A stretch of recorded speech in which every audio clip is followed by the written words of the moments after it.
What's good, y'all? It's the Demouchets REACT, and we're back with another video. Who we got today, C? Today we're back with another American reaction. So excited about this video. If you're new to us and we're new to you, make sure you scroll down, hit that subscribe button, and turn on the post notification bell. Because we're on the road to 200K. And we cannot get there without you guys, alright? Join the family without further ado. Let's get into the video. Let's get it. Imagine a town frozen in time. In a remote part of South Africa lies Orania, a small isolated community where some say apartheid lives on. Orania is a whites-only town. Black people cannot live or work here. Every job is reserved for the whites. Do I believe that places like Orania should exist? No.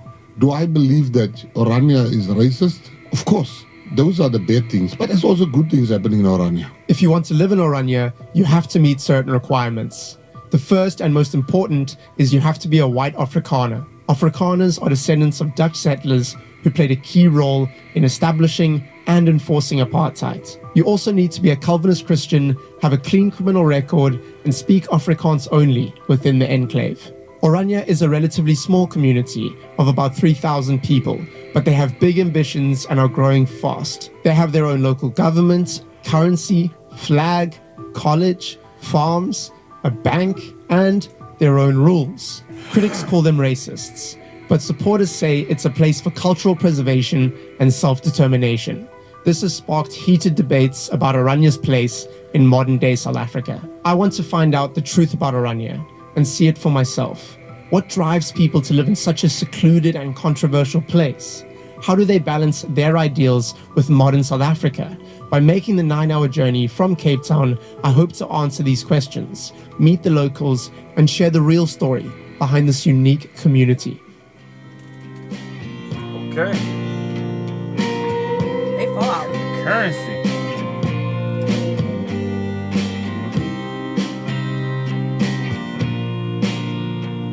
Okay, in 900 meters, we're going to turn right. And then after 9 hours of driving, we will officially be in Orania. That's Dan. He's one of my best friends, and we've known each other for as long as I can remember. We've been through so much together, and he was one of the first people I ever made videos with. From the crazy stunts we pulled off in our Jackass videos, to creating our own movies. Pause, bro. Like, from, I remember around 10 off the wrist, from all the YouTubers that we have reacted to, he's like the only one who throws in his childhood pictures a lot. Yeah, yeah. I like that. That's it's pretty documentary dope. style. I like that. Yeah, 100%. I can remember. We've been through so much together, and he was one of the first people I ever made videos with. From the crazy stunts we pulled off in our Jackass videos, to creating our own movies and posting them online. Back then, we were always getting ourselves into trouble. And to be honest, nothing's really changed. Today, Daniel is an actor, and he has been pursuing his dream abroad. And you all know what I've been up to. It's pretty amazing to think that the passion for filmmaking we shared as kids has continued into our early adulthood. He recently returned to Cape Town to film a TV series called White Lies, so I thought this would be the perfect opportunity to hit the road and make a few new memories together. Wow, it's actually so different. And this is just on the outside of the town. It's like a proper built-up town. Yeah. Cars parked here. Than we've seen at any other stop along the way. Literally. I have watched so many different videos about Orania, and this is just not what I expected. It looks so built up. I thought you were gonna have like a few houses there, a few houses there, but this is like a full-on community. It's insane. Look at the guys working, dude. As we arrived, we saw some construction workers and decided to pull over for a quick chat. Prior to our trip, I had researched Orania and learned that the town takes pride in conducting its own labor. They view this practice as a departure from exploitative colonial labor practices that is the Amish communities. Amish communities. Mm-hmm. That's what that reminds me of. Okay, so first thoughts as an American, just always wanting to be open about other countries because we don't want to always say, well, I don't know about that because this can't happen here, you know, like in the United States. But first thoughts before even getting into the video, it makes me think of our sundown towns. Oh, yeah. Cause that's the first thing I thought about. That's what I was going to say. You know, it makes me think of that, but I'm trying to have an open mind. I love that the people have their own banks, their own systems, on that. I just would love to know why they don't want. Well, I think I know I think why. you mentioned it. I think I know why. Because they want to preserve. Right. You know what I'm saying? And yeah, Okay. sundown towns is basically no blacks allowed. Right. And After dark. after dark, and if you're in there, you still probably get the same, verbal treatment or whatever. Yeah. But I feel like it's kind of giving the same thing because my question would be, what would happen had a black or a different shade individual walk around in this neighborhood? Right. What would they do? How would they treat them? Would they love on them? But from the reason, from how everybody was expressing it from the beginning, it don't sound like they would. They said you can't have a criminal record there, so that's a plus. But let's get into it. Historically relied on cheap black labor for strenuous or menial tasks. Okay, go back. We're just staying at. We view this practice as a departure from exploitative colonial labor practices that historically relied on cheap black labor for strenuous or menial tasks. We're just staying at the town for a few days. Okay. And we just wanted to know from you guys what it's like to live here. I'm here for 5 years. You've been here for 5 years? Yeah. And I really enjoy it. And what about this town makes it different to other places around South Africa? I think, like what you see, we use our own workforce, and it's a culture thing. I say, nay, I come from Natal, and I know Natal very well. And if you go to Keatsdrift in Natal, or to Gala Ferry, it's black. There's no whites there. So they make it a big deal, but most popular places in Natal all over, it's black. And it's not about white and black. It's definitely not. I speak the lingo and I enjoy it. To be unified in I won't say whites, but in a cultural effect. That's it. And what are your favorite things about Orania? Have you ever seen a 16 or 17-year-old girl walk around 9 o'clock at night anywhere in South Africa? It's not common. Okay. Yeah. We don't have burglar guards, and if they leave a bike somewhere, tomorrow morning it's still there. Well, thank you so much for speaking. I really appreciate it. Okay, so right now we're on the way to the place that we're going to stay tonight. There is, I think, a convention on at the moment, so all of the accommodation has been booked up. So we're just going to be staying at someone's house, in like a room at the back of their house. Oh, that's pretty interesting. So he really gets to see how they live in. I thought he was going to like a hotel, but he gets to go inside. He should have had a black guy with him. I think this would have made this whole operation a lot more authentic. Okay, so that's the question.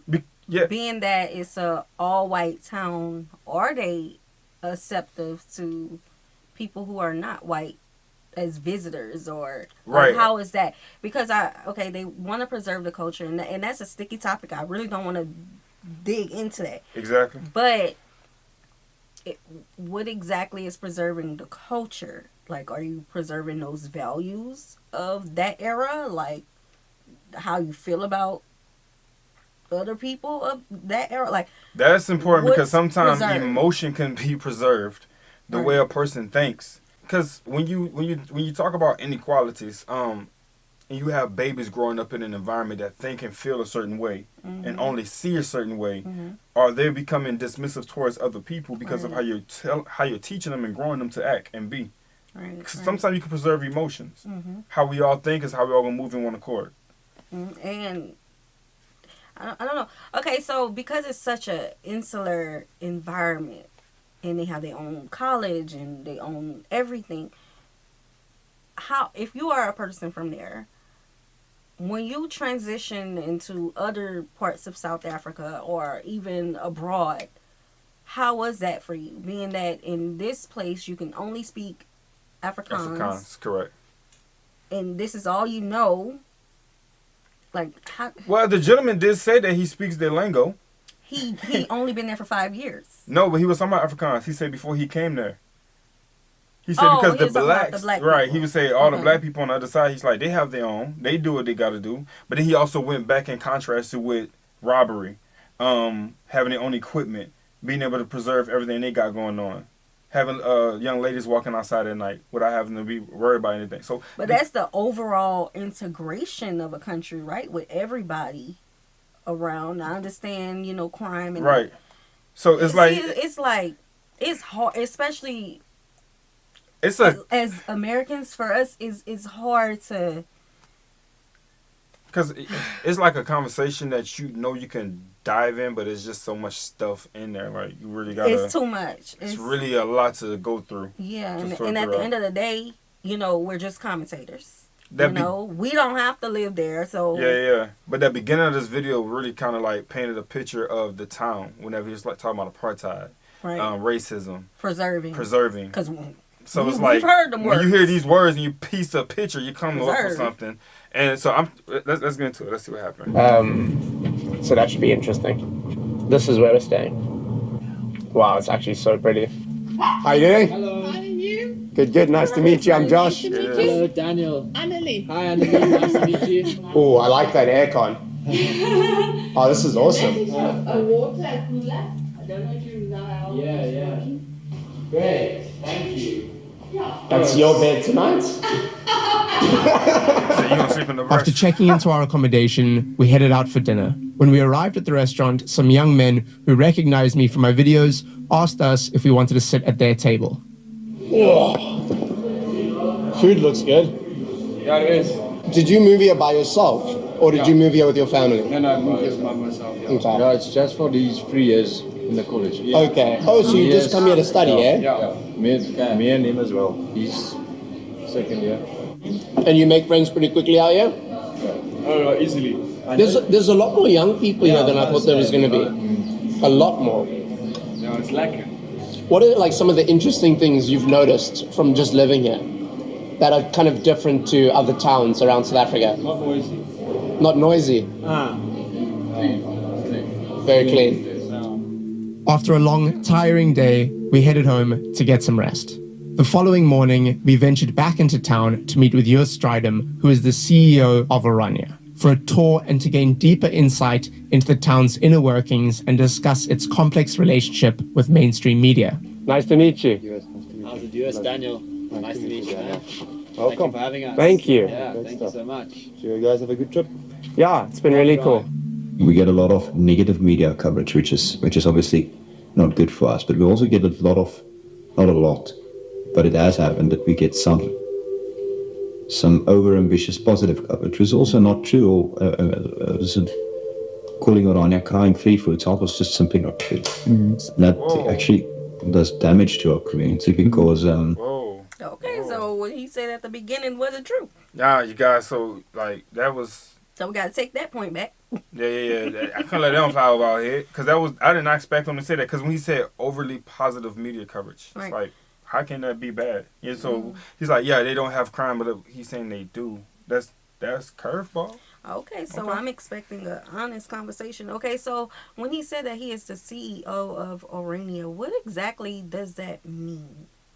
Like, mayor? Of the country. Like, would that be mayor of the town? Of the town, yeah. Because in my mind, it just is it. It would have to be more like a mayor, because in our negative words, that's what that would mean. Yeah. Okay. Some over-ambitious positive coverage, which is also not true, or calling Orania crying free for itself was just simply not true. That actually does damage to our community because it sets expectations that's just impossible. If something small happens, then they go, oh, you see. Or if something big happens, you know. If something happens at all, the expectation was nothing, no negative, no crime, no whatever. So that's not good. I've never expected from any journalist or filmmaker or whatever to produce something that's like a puff piece, you know, or a greatest place on earth kind of thing. It's just simply not true. Orania's got challenges like all communities. It's just we chose a specific set of challenges in regards to the things that we are not. So this house was built by one man on his own. It's a bit of, you know, the type of people that come to Orania. This guy, from the foundation to the final screw in the roof, he did everything himself. I think it took him 2 years to build his house. A lot of work in the sun. but that's I think really impressive. You know, going out and doing something like that on your own without even a apprentice to help you, pass bricks or something like that.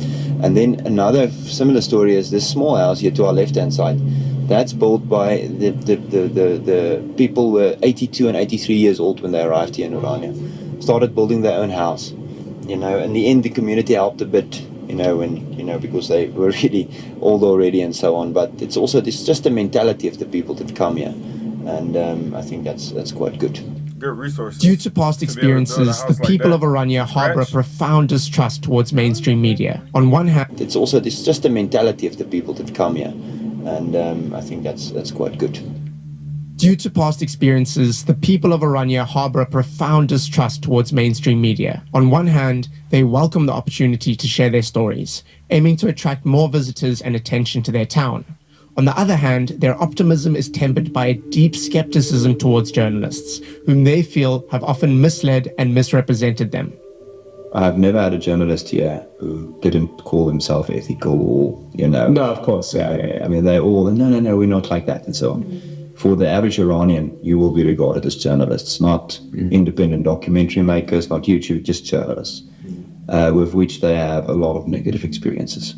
Afrikaner history is not very popular in South Africa. Lots of our monuments and things for our past get vandalized, get destroyed, or just simply are not being taken care of.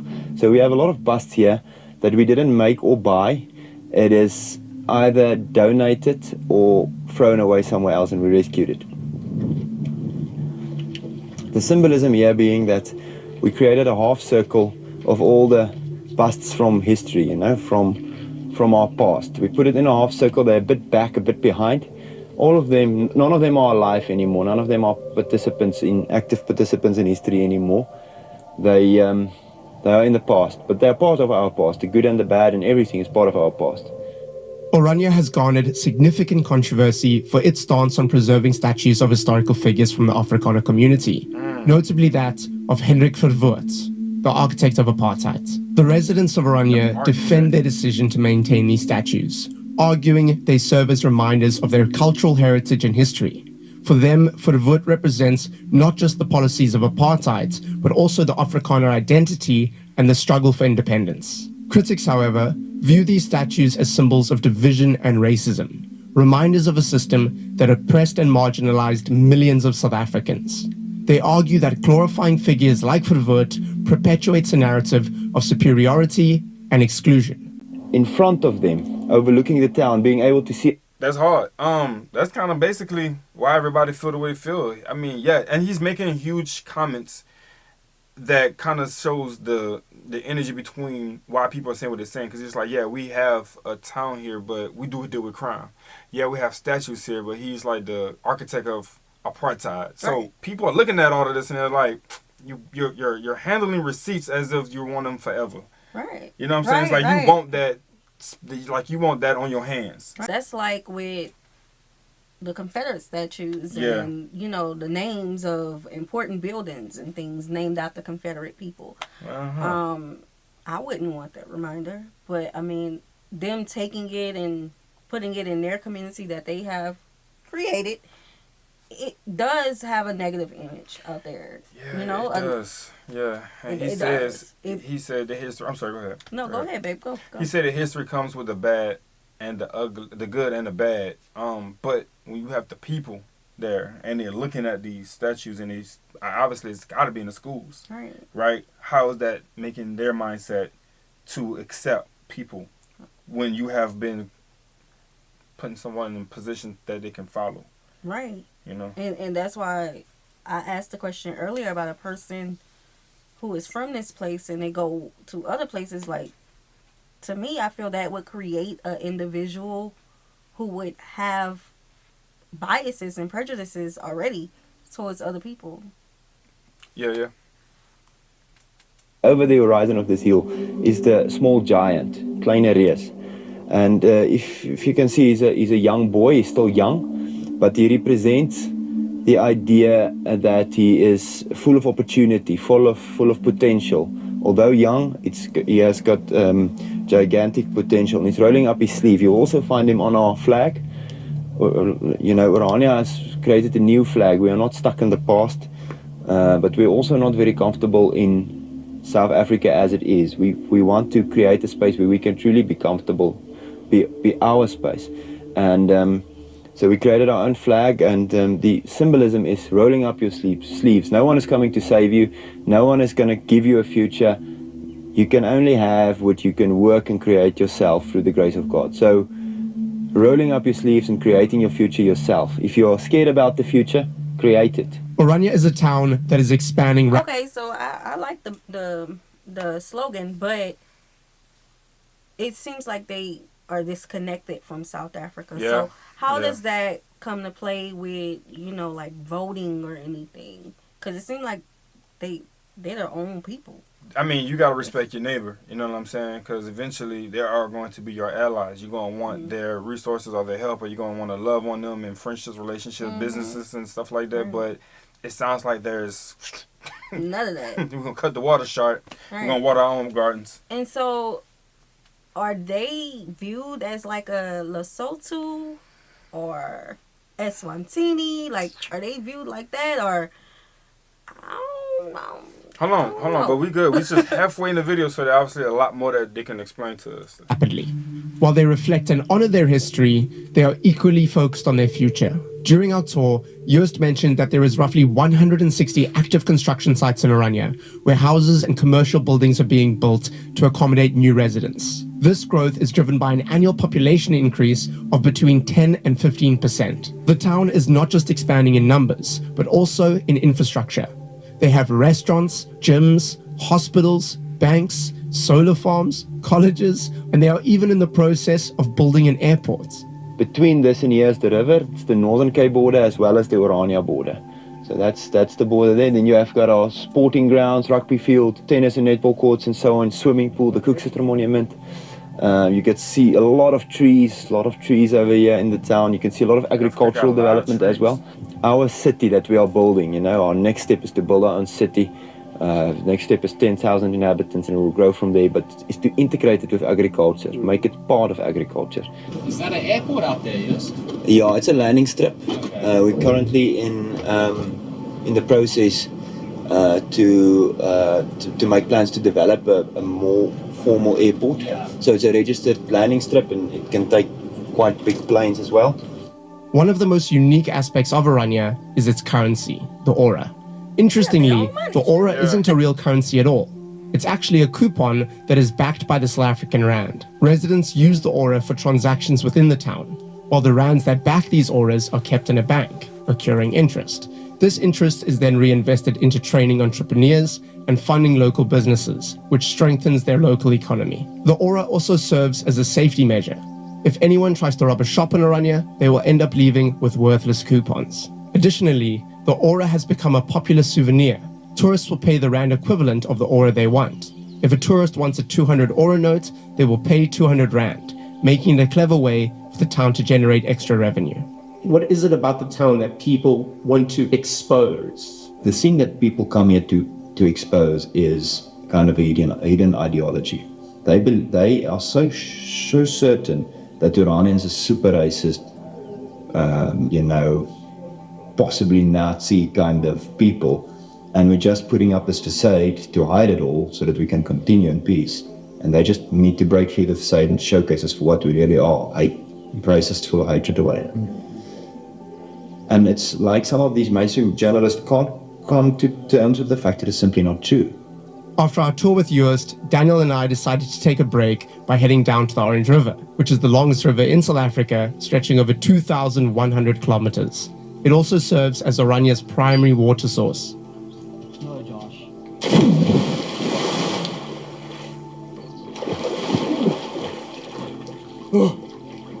If anyone watching knows if there's crocodiles in the Orange River, please let us know in the comment section below. Just imagine, it's a bit too late now. So earlier when we were with Joost, he told us about like this running club that happens once a week on a Wednesday. So we were like, yeah, cool, let's go check it out. So we've just arrived, and there seems to be quite a turnout. I know, actually. it's like the whole community's turned out, yeah. Yeah, there's like a lot of kids. I was just chatting to them now, and they're all like super keen, and they're all running, which is really cool. There's a big gym behind us. We were just doing handstand battles in the gym. Yeah. Luckily, I bought the old running shoes, got the shorts on, and we're about to go eat some tarmac. So the Orania Athletics Club do a weekly fun run, a 8 kilometers through the town.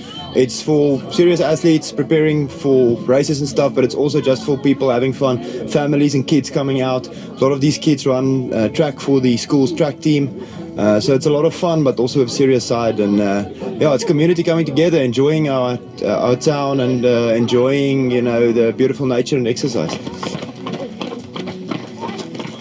Look at this light here. Boy, fast up. Yeah. My glasses, Josh. Oh, they gone. Hello. Now we're cooking. So after this, everyone is going to meet back at the same spot that they left from, and I think there's going to be some sort of volleyball or netball tournament or game or something. I'm not sure. Dying! Yes! The heat, man. It's really hot. Yeah, you did pretty good though. This is the crew around us. Yee! Nice! Say what's up, everybody! Tell me about your run experience with the Orania crew. The run experience was good. It's really, really hot, which doesn't help, but I was running with this kid most of the time. He's 14 years old. Absolute machine. But he was telling me that him and his family live on a property here, 10 acres. There's 7 children, 7 dogs. I think he said they got 4 cows, a coop of chickens. They've got parrots flying around. Dude, I want to go see that house. I said to him, can we come visit? He was like, yeah, come over. I was like, I don't know if your parents will be keen, but let's try. Spacious. Okay, so far I haven't seen anything other than the Confederate statues and the requirements that seems, something that I would have a problem with. But I also think that if I was, if South Africa was my country and I had that history with me, I wouldn't have a problem with wanting to be by them, because I wouldn't want to be by a person who want to preserve a history that was bad. So it's my people. 1,000%. But overall, it just reminds me of the Amish communities, plus with a little sprinkle of sundown in there. Yeah, and in the heart of it all, bro, it look like everybody sticks together. It look like everybody knows everybody. Mm-hmm. Yeah, it's one of those locations where you can't go in there and someone can't hit the phone and be like, hey, we got somebody in the neighborhood. Because if your face ain't familiar, then I'm pretty sure they'll be able to point you out. Right. It's new, you know what I'm saying? They're still growing it. Yeah, I just wish the CEO would have expounded on him saying that it's not a perfect place and that people think that they're racist. Okay. Yeah, he said it, but he didn't expound on it. Yeah, he didn't touch it at all. Actually, he just said what they say, and I think had he would have did that, I feel the same way. Had he would have did that, it would have given a lot of clarity to the media, because the media is going to continuously paint you guys in a way as much as possible, and it's always the CEO job, the mayor, for us to say something in behalf of all the people. Yeah, and earlier when they were talking about tourists, it just doesn't seem like a welcoming place to anyone who doesn't meet the requirements to live there. And it coming from an American mind, it's kind of a little sprinkle of a, should I fear something? Yeah. If I was to wound up there, like, yeah.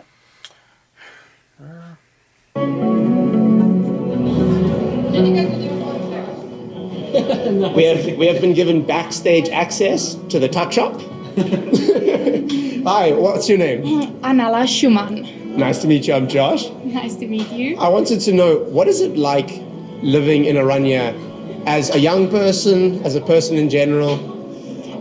So I've grown up here. I'm living here 20 years and counting. I finished school last year and I'm working here and studying online. And I think it shows how Orania is for me not leaving right after school. It's very safe. The community, it's one. The people are together, and the opportunities we have, like here tonight at our Action Netball event, there's always something to do in Orania. And do you think you would live here for the rest of your life? No, I would very much like to go out and see South Africa tour, and so maybe the world, but for long term, yes, I would definitely come back and live here. What is there to do around here? You say there's like a lot of things to do. What do you guys get up to as like college students, I guess? The river is my favorite place, and I know a lot of girls do horse riding. Not my cup of tea. My hobby is netball. So yes, I live for the sport and whatever opportunities I have with it in Orania. After watching the Action Netball game, Daniel and I headed home to get some rest and pack our bags as we planned to leave first thing in the morning. The next day, we were woken up by a call from Joost, asking if we wanted to film the arrival of a new battery that would be used to power the town during rolling blackouts. One of Orania's long-term goals is to become fully independent from South Africa's unreliable power grid, managed by Eskom. In South Africa, we experience something called load shedding. Load shedding is a controlled process where Eskom turns off electricity in certain areas to prevent the entire power grid from failing due to insufficient supply. Installing this new battery is a significant step towards Orania's goal of becoming fully independent and completely off the national power grid. Orania's new battery is actually arriving. We, since Orania's inception, we've been focusing on working towards energy independence. And this is one step closer. A 4.8 megawatt hour battery is arriving today. It's been a long process. We've been working with, financing it, making plans, working with the technical requirements and everything. And today the battery is actually arriving. It's going to be 2 shipping containers with massive batteries. And the town is yet to see it. It's a historic moment in Orania's history. One step closer to energy independence, being able to survive through load shedding from 6 a.m. to 10 p.m. so that our economy can go on and our people can work. It doesn't matter if it's stage 0, stage 3 or stage 6 load shedding, we can continue with our jobs.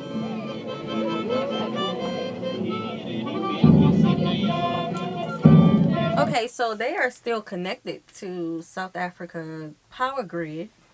Right. And they're still using the currency. Correct. That's collecting interest. And the water source. That's connected as well. So it's okay, so overall connected.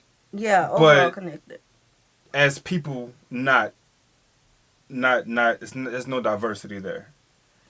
Yeah, I don't know. It's just, I think though for the CEO, I think I would like to hear him to be a lot more open. For instance, the power grid, like you're your own people. Who is out there that is allowing, this excess to flow in? Because to grow, obviously, you got to put in a lot of work. Right. You know what I'm saying? To have jobs in there, you got to have a lot of work as well. So it's like I feel like he's not expressing like level of sources, people that's helping him, companions, things of that nature. It's like it's just basically saying what we're doing to thrive as a people and how we're going to continue to thrive as a people. Right. So earlier he did say that they are by the Northern Cape. So I wonder if, the people still are able to work in the other cities and just they come back and that's how they're growing their economy there. I don't know.